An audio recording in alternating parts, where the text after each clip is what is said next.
Echoes of Design. The Awakening. The February wind cut through Terminal B at Westridge International Airport like a surgeon's blade, precise and unforgiving. Jack Mercer stood at his post, scanning the sea of travelers with eyes that missed nothing, a skill honed through years of service as airport security.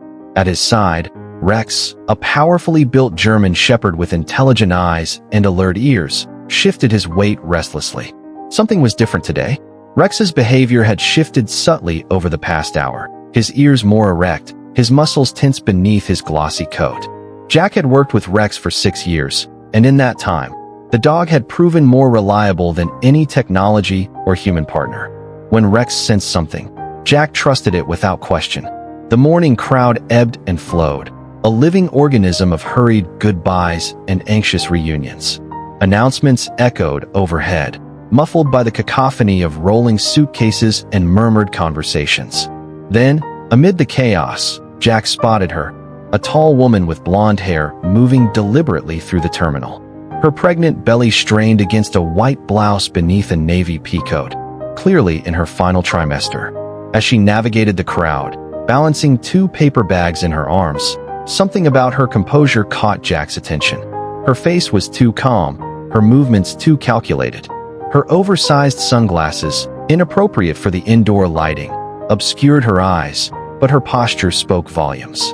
Professionals like Jack recognized patterns, anomalies in the ordinary, and everything about this woman felt meticulously constructed. The moment Rex caught sight of her, everything changed. The dog froze, his body going rigid before releasing a series of sharp, insistent barks. Not aggressive warnings, but urgent alerts, the kind reserved for serious threats. Jack tightened his grip on the leash, surprised by the intensity of Rex's reaction. The dog had never responded this way to pregnant women before. The woman didn't flinch at the barking. Instead, she seemed to lock eyes with Rex through those dark glasses, a flash of recognition passing between them. As Jack called out for her to stop, she hesitated momentarily before taking 2 more steps and collapsing to the floor with a sickening thud. The papers and small bottles from her bag scattered across the polished tile like remnants of a life coming undone. Among the scattered items, a sealed envelope caught Jack's eye. Written on it in shaky cursive was a single word: sorry. As sirens wailed in the distance and curious onlookers gathered, Jack knew with chilling certainty that this woman, and whatever secrets she carried, was never meant to reach this airport. Buried truths. The paramedics worked with practiced efficiency as the woman lay unconscious on the airport floor. Jack knelt beside her, Rex sitting unnaturally still at his side, eyes fixed on her face. As one EMT checked her vitals, Jack noticed her left hand clutching something tightly, a military dog tag, scratched and weathered by time. The name etched into the metal struck him like a physical blow: Daniel Foster. 22 years of carefully constructed mental barriers collapsed in an instant.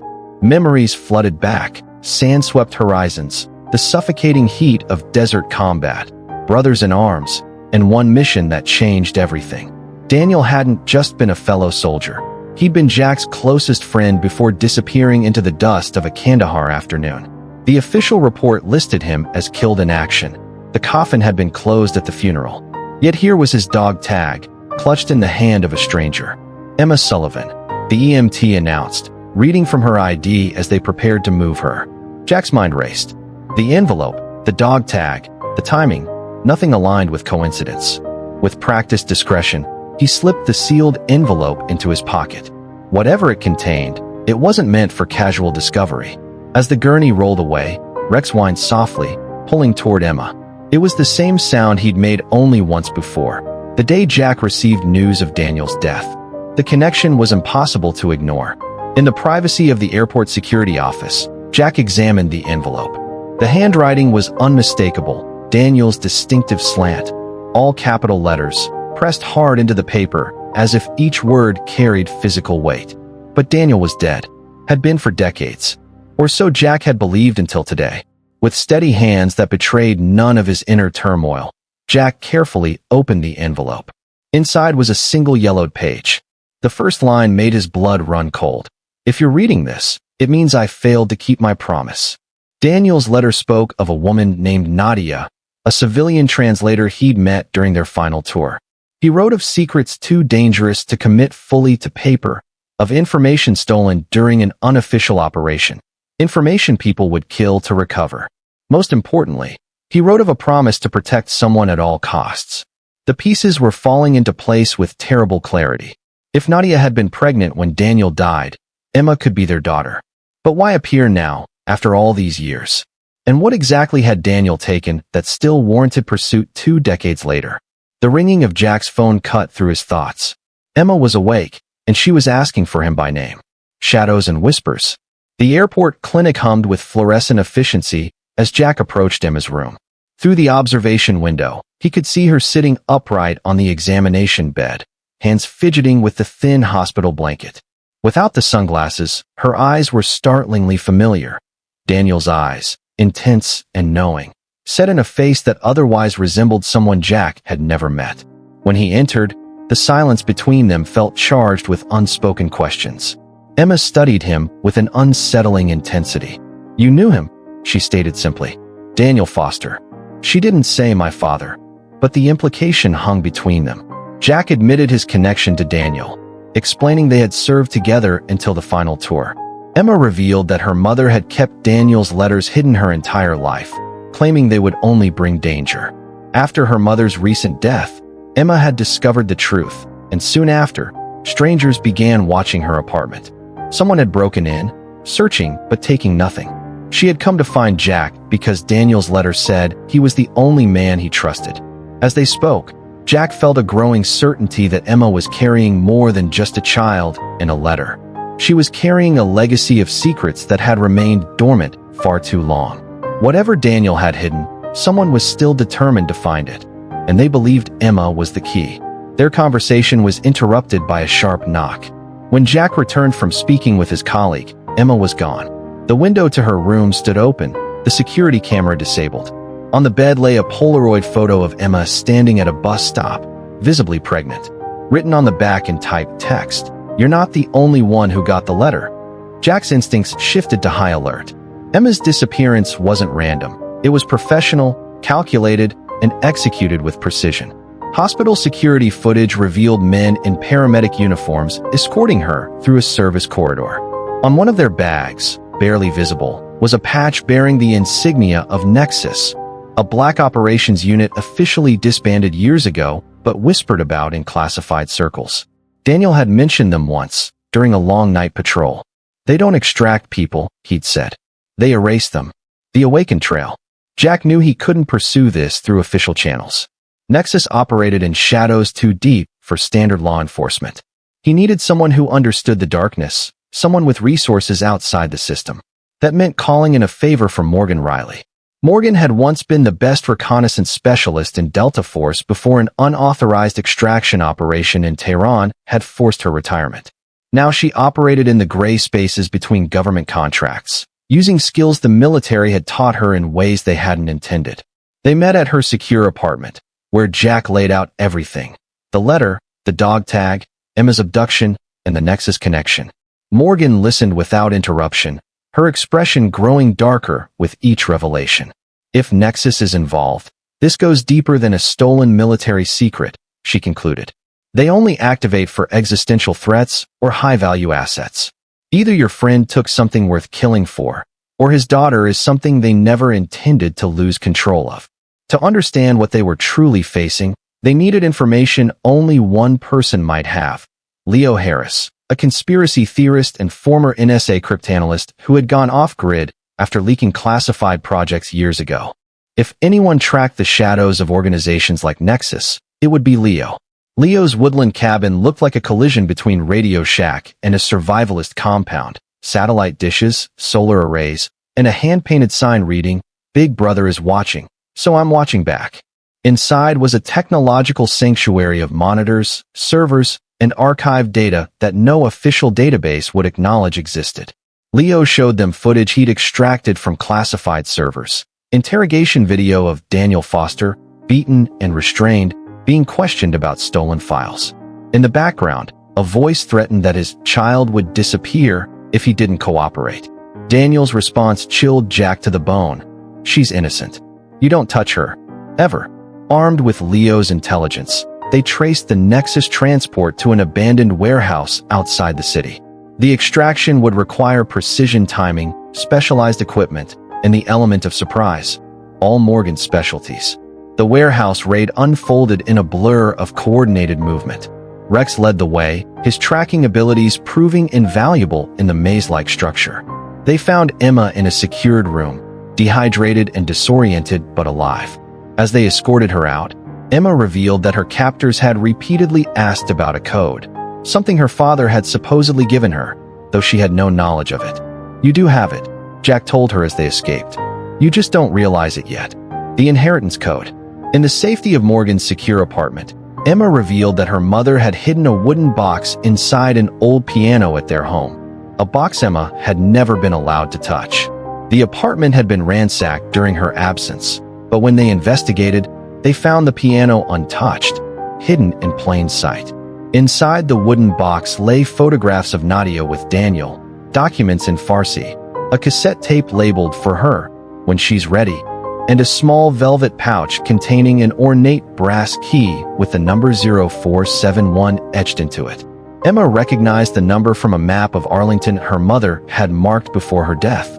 The cassette contained Nadia's voice, older and more weary than Emma remembered, explaining that she had tried to protect Emma from them and from the truth, but that Emma was always going to find her way back because she was born to.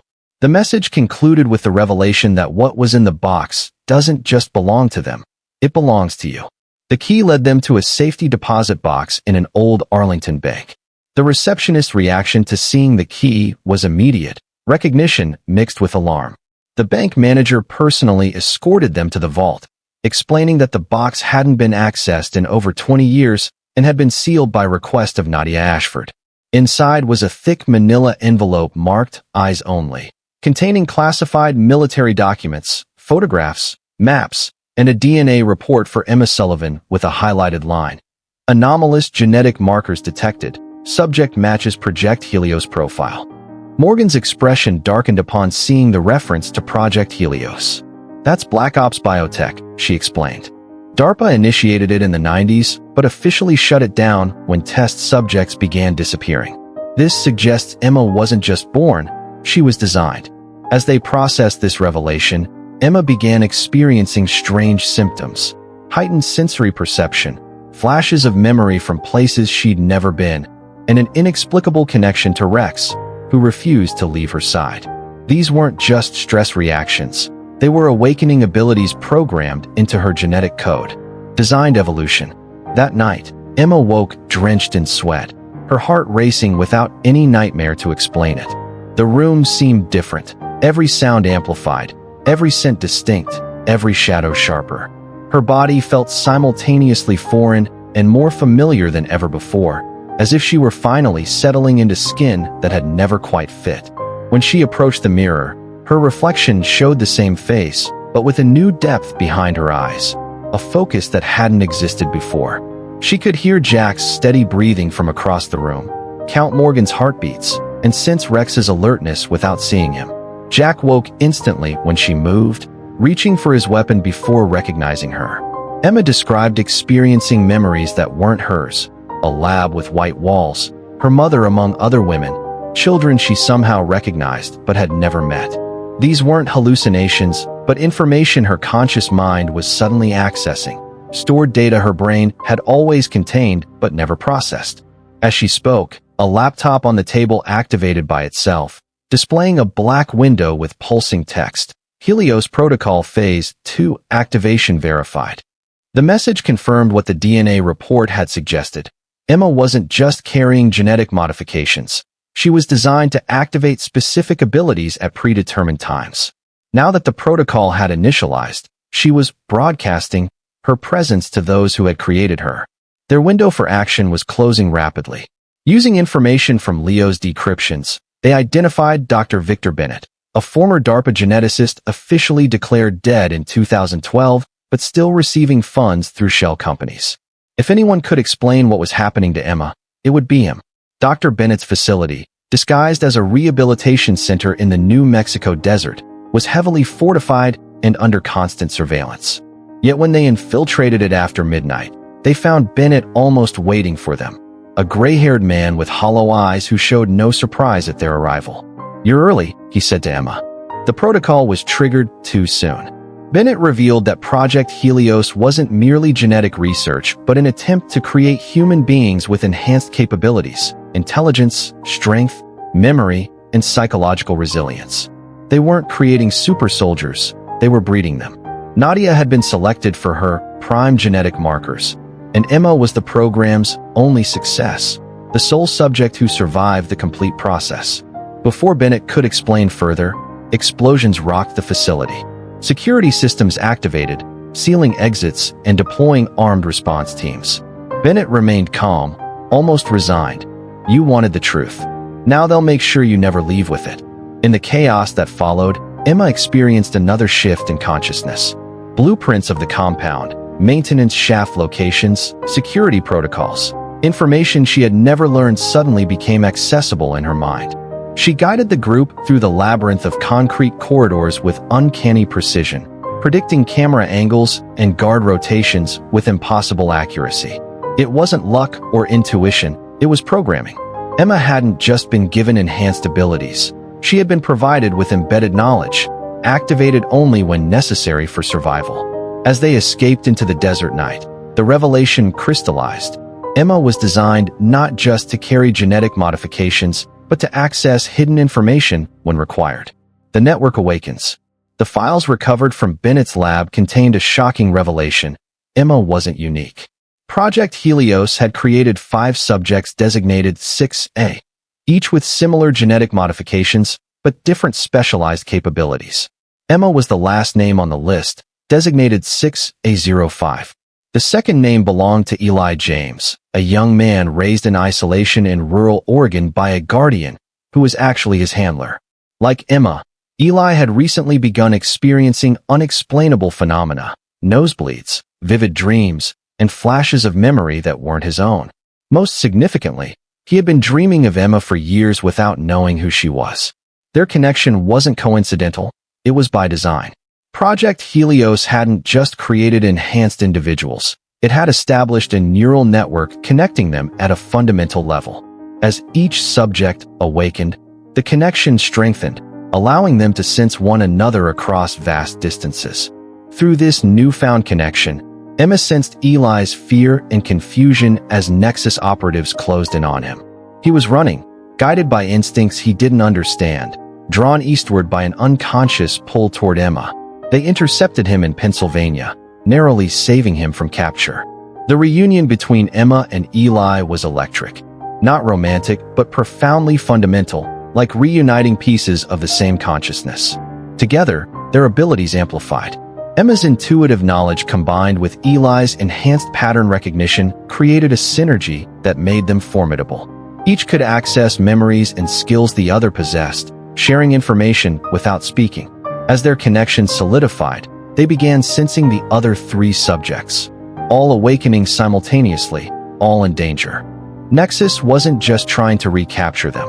They were implementing full sweep protocol, either securing or eliminating all Helios subjects before they could fully connect and realize their potential.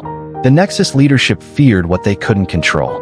5 genetically enhanced individuals, neurally linked and operating independently, represented a threat greater than any weapon they had designed. Emma and Eli weren't just experiments anymore. They were liabilities that needed containment. Liberation frequency. The old research facility in the Virginia mountains appeared abandoned, but Emma and Eli could feel the presence of the remaining Helios subjects inside. They were awake, afraid, and waiting.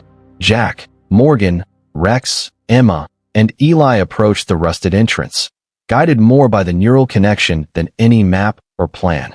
Deep within the underground complex, they found them, 3 others with the same haunted eyes and awakened abilities. No words were needed. Recognition flowed between them on a level beyond language. They weren't strangers meeting for the first time, but parts of a whole finally reuniting. In the central control room, Morgan inserted the drive Leo had prepared, a virus designed to wipe every server, database, and backup containing Project Helios data. When the system went dark, the subjects felt it like a physical release. The surveillance network that had monitored them their entire lives suddenly silenced. As they emerged from the facility, the morning sun broke through the clouds. The building behind them began to collapse, burying the evidence of Project Helios beneath tons of concrete and steel. Eli turned to Emma, expressing hope that their ordeal was finally over. Emma shook her head, understanding that this wasn't an ending but a beginning. "We weren't created to run," she said. "We were created to evolve. Now we choose what that means." As they drove away, Emma held her father's dog tag in her palm. In her mind, she could hear her mother's voice with perfect clarity. "You weren't made to obey. You were made to choose." For the first time since discovering the truth about herself, Emma felt peace. Whatever purpose her creators had intended, her future, and the future of the others like her, was now their own to determine. Rex rested his head on Emma's lap, his eyes reflecting a wisdom beyond instinct. He had recognized something in her from the beginning, not a threat, but a kinship. Some connections transcend design, emerging from something deeper than DNA or programming. In the end, what truly defined humanity wasn't the code written in their genes, but the choices written in their actions. In the distance, the facility disappeared in a cloud of dust and memory, releasing 5 souls from a past they never chose into a future they would create together, not as experiments, but as architects of their own design. The invisible blueprint. In the quiet corners of research labs across America, scientists are rewriting the code of life itself. CRISPR technology, once the stuff of science fiction, now allows precise genetic modifications that blur the line between healing and enhancing. Like Emma in our story, we face profound questions about identity and purpose in an age where humanity's blueprint becomes increasingly malleable. Who will have access to these technologies? Who decides which traits are desirable? Behind closed doors, military research continues to push boundaries that ethics committees struggle to define. The fictional Nexus and Project Helios mirror real concerns about classified human enhancement programs. When The Guardian revealed DARPA's neural interface projects in 2019, the public glimpsed only the surface of military interest in merging human capability with technological advantage. Perhaps most chilling is how surveillance systems already track our movements, purchases, and communications, creating digital profiles more detailed than anything Project Helios could imagine. We may not have neural networks connecting us, but algorithms predict our behavior with unsettling accuracy. The true power, as Emma discovered, lies not in the code written into us, but in our capacity to choose our path forward. In a world racing toward enhancement, the most human trait remains our ability to question who controls the design. Thank you for watching this heartfelt story. We hope it touched your heart and left you with something meaningful to reflect on. If you enjoyed this video, please give it a like, leave a comment to share your thoughts, and subscribe to the channel so you don't miss more inspiring stories like this. Your support means the world to us. See you in the next video.